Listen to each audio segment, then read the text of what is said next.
Hello and welcome to The Roast. Tonight, a Liberal candidate drops out of the race because of a controversial website, and Tony Abbott's paid parental leave scheme comes under fire. But first, in order to condense all the remaining election news into a 3-minute block, we have liquefied 17 different newspapers and injected them directly into Mark Humphrey's heart. The second election debate took place in Brisbane tonight, with Kevin Rudd and Tony Abbott fronting a people's forum of 100 undecided voters at the Brisbane Broncos Leagues Club. And in a completely unrelated story, Tony Abbott today pledged $5 million for a new gym for the Brisbane Broncos. So it's big news for the Broncos, although you wouldn't know it from the Leagues Club's website, where the debate and expansion failed to rate a mention, losing out to the head chef's top mushroom tips. So if you haven't made up your mind yet for September 7, try a mushroom tart. Yum! Elsewhere, independent candidate Peter Slipper has been caught recycling his old campaign posters, which his opponents claim date back to the 1980s, presumably as a reminder of what Peter Slipper was like before he weirded everyone out. According to the ABC, Slipper has cut the Liberal National Party logo off the top and bottom of his old federal election signs. So if you're worried about government cuts, you should be, especially if you're cardboard. And since Slipper's wife Inga indicated this week that she might wish to enter politics, this may not be the last time we see these old posters. And Peter Slipper's not the only one recycling, with Tony Abbott announcing that if elected, he'll change the name of disability care back to the National Disability Insurance Scheme, perhaps to let everyone know that he's less of a carer and more of a schemer. No word yet on whether we'll see the revival of Telecom, Grace Brothers, or Oil of You Land. And turning to Tasmania, independent MP Andrew Wilkie is raising funds for his campaign by having a garage sale on eBay. The items on offer include gems such as Bob Catter's hat, a framed tie, and Kevin Rudd's autographed tee. A strange move for Wilkie, who's just outed himself as the office thief, but comfort for Kevin Rudd, who finally has the answer to his question: why did Andrew Wilkie want me to sign that box of tea? I'll tell you why, Kevin, so the Labor Party could inadvertently fund Wilkie's campaign. You're a Wilkie man now. And the Daily Telegraph have out-journalism themselves once again with their front page spread, which outs Sour Susie, the star of the Labor Party's attack ad against Tony Abbott, as an actress. Stop the presses. People in commercials are actors. Next you'll tell me the Fruit Loops toucan isn't a real toucan. Next you'll tell me the Milky Bar Kid isn't a real cowboy and those Milky Bars weren't really on him. Next you'll tell me the Ajax spray and white woman's in-laws aren't really coming over. Meanwhile, pre-poll voting has begun for people who can't make it to a polling booth on September 7, so track down your pre-poll booth if you want to vote for candidates before they're disendorsed. And to the youth vote now, and Year 12 students from Sydney Catholic School St Ignatius College have written a letter to Jesuit-educated MPs, including Tony Abbott and Bill Shorten, saying they lack moral courage in their treatment of asylum seekers. The letter is a welcome change from other schools who previously submitted their feedback to leaders via the medium of sandwich. And Tony Abbott has been heckled by a woman dressed as Pixar character Nemo, asking whether he's going to protect the reefs. Hey! Daily Telegraph. Next you'll tell me she isn't a real clownfish. And after furore about a website that he runs, Liberal candidate Kevin Baker will no longer be campaigning for the seat of Charlton.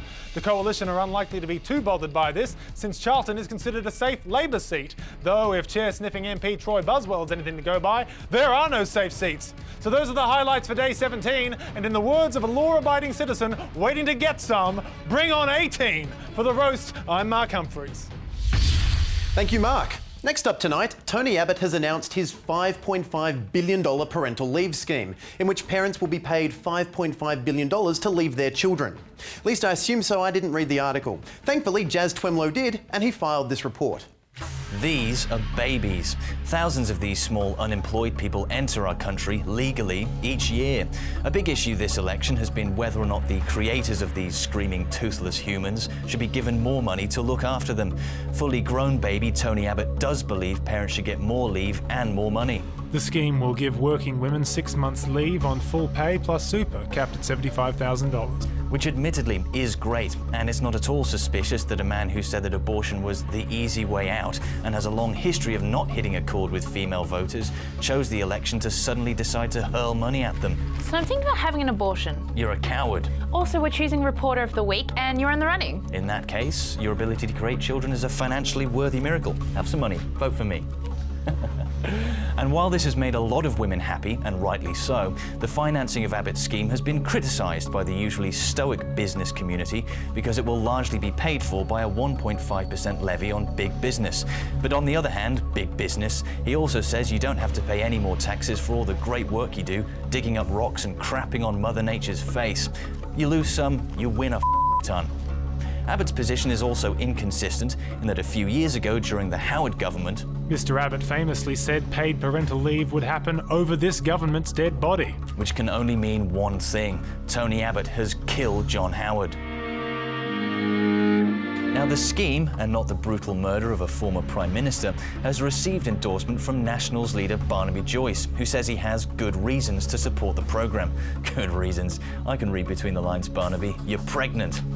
Congratulations. The now pregnant Barnaby Joyce says another reason for his support is because we need people to have children if we need to support pensioners in their old age. Did you get that, Australia? The only reason to reproduce is to create a terrifying matrix like Baby Farm, where unborn children need to support pensioners and will be pre-selected as old age carer in some sort of Aldous Huxley nightmare, which will also make for awkward birds and bees conversations with our future kids. Where did I come from? Old people need you to pay their rent. Okay, you were a mistake. What? That was a kinder excuse. Abbott's scheme has also attracted criticism from Labour, with Kevin Rudd saying it's unfair because Abbott will cut the $820 a year school kids bonus, which makes for a stark choice this election. Vote for Tony Abbott because he'll support and love you when you're really little and can't remember anything because you're too busy vomiting out of every hole, or vote for Kevin Rudd because when you've plugged yourself up and got to school, you'll be able to buy a pencil case. Back to you, Tom. Thank you, Jazz. Well, finally tonight, as Mark mentioned at the top of the show, Kevin Baker, the Liberal candidate for Charlton, has quit the party after the Daily Telegraph revealed his involvement with what they called an off-colour website containing hundreds of sexist and racist jokes. And if you're wondering what they were, the Daily Telegraph then published some of those sexist and racist jokes on its website. But what was Mr. Baker's website? One that also included links to pornography and jokes about the Pope and pedophilia. Yep, you guessed it. Mini Mods, a forum dedicated to Mini drivers, although not Mini Driver, who has not featured on any internet forums since Good Will Hunting. Now, Mr. Baker shut down Mini Mods on Monday night and quickly apologised, saying, "In the last few years I have failed to moderate the site properly. A number of statements have been made by participants that are also completely inappropriate." Well put, Kevin Baker. They were inappropriate statements made by participants. Participants like Kevin Baker, who posted lewd jokes and offensive references under his surname.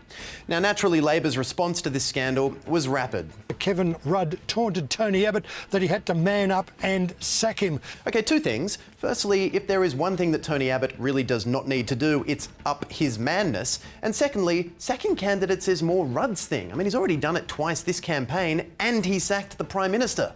Thankfully for Abbott, though, Baker resigned on his own and left the building in the only way a Mini driver knows how. So what is Kevin Baker going to do now? Well, for answers, we're joined in the studio by Nick Richardson. Well, he was planning on whiling away the hours on his Mini Cooper fan forum, but now he can't even do that because they made him shut it down. I mean, you make a man stand down from an election, or you make him give up his weird petite car chat room. You don't do both. You're trying to punish the guy, not break his spirit. So is his political career over? Oh, no, heavens no. Having a controversial website certainly doesn't mean you can't run for Parliament. Hell, controversial website WikiLeaks has its own party. It's called the WikiLeaks Party, and they've got a wanted fugitive on the ballot. No, Baker just needs to hop in his adorable little car, find himself a new party that aligns with his views, and start campaigning. Have you ever posted something on an internet forum that you regret? Really? Because in 2007, you said, "Does anyone else dream of a threesome with aggro and that worm from the book place?" I'm unfit to govern. No, you're not. You were just going for a cheap laugh. So come join us at the "I didn't know I was going to run for office when I said that" party. You probably won't win a seat, but come on, you know what you wrote. Do you know, I have a feeling a few people might join that party before the election's over? Yeah, but you know what the worst part is? Kevin Baker pulled out of the race after the election deadline, so his name will still appear on the ballot. I mean, he's facing even more humiliation. Well, at least he can rely on that coveted Mini Cooper vote. No, the Mini Cooper community can't stand the guy. He shut down their favourite website. He broke his spirit. Oh, good night.